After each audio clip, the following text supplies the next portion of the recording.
yung aking mushroom. Lalagyan na natin ng design. Ano po? Ayan. Ayan na ang ating mushroom. May design na siya. Ganyan lang po kadali maglagay ng design. O baka may iba pa po kayong idea. Di yun po ang inyong sundin. Joke lang.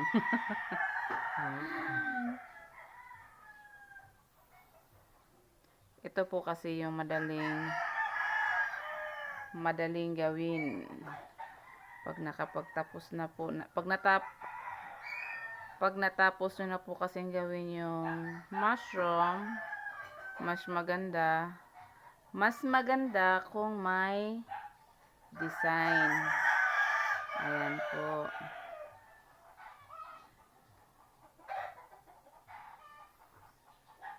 Yun yung aking mushroom with style.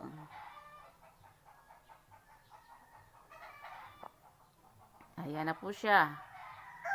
So, ganyan lang po yan ka-easy. Ganyan lang po yan kadali. Ayan po. Ayan na.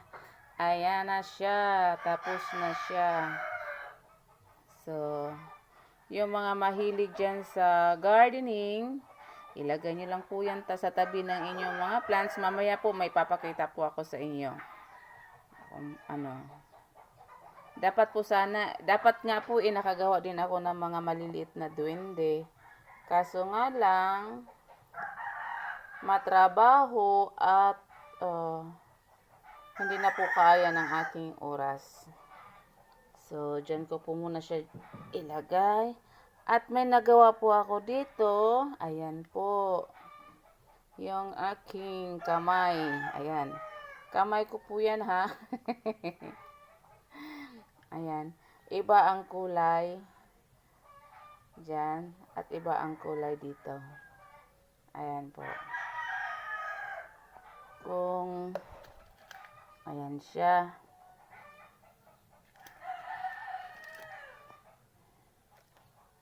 So, pwede po natin patungan ng pot yan. Ayan po. Or, mas maganda kung yung kamay, mamaya ilalagay natin ng ganyan.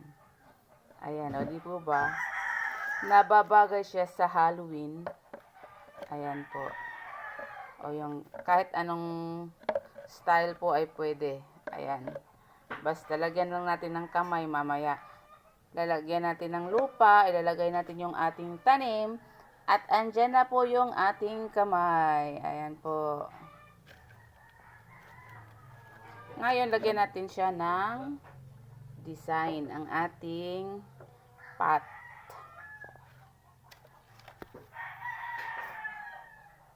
Lagyan lang po natin ng lining. Ayan.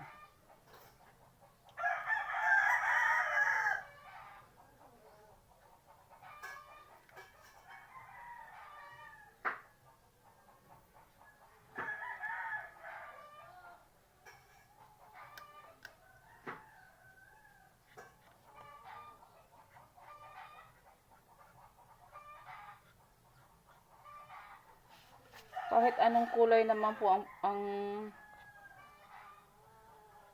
ang ilagay nyo, mas okay po. Mas okay po na yung litaw talaga yung kanyang lining.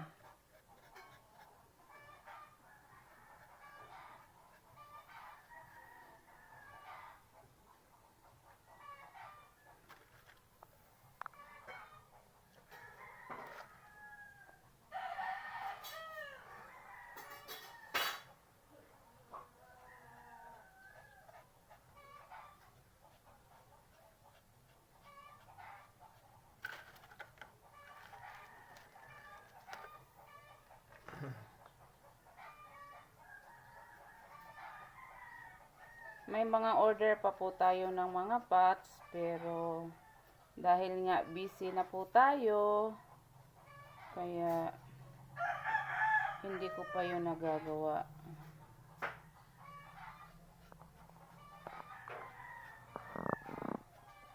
Ayan.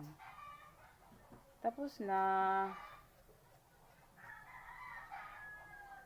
Madali lang po yan. Ayan po, oh.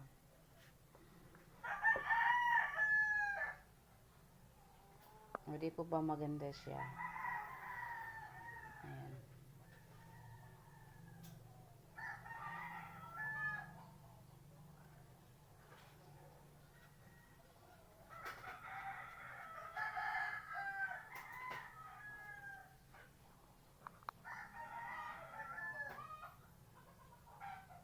Okay na po.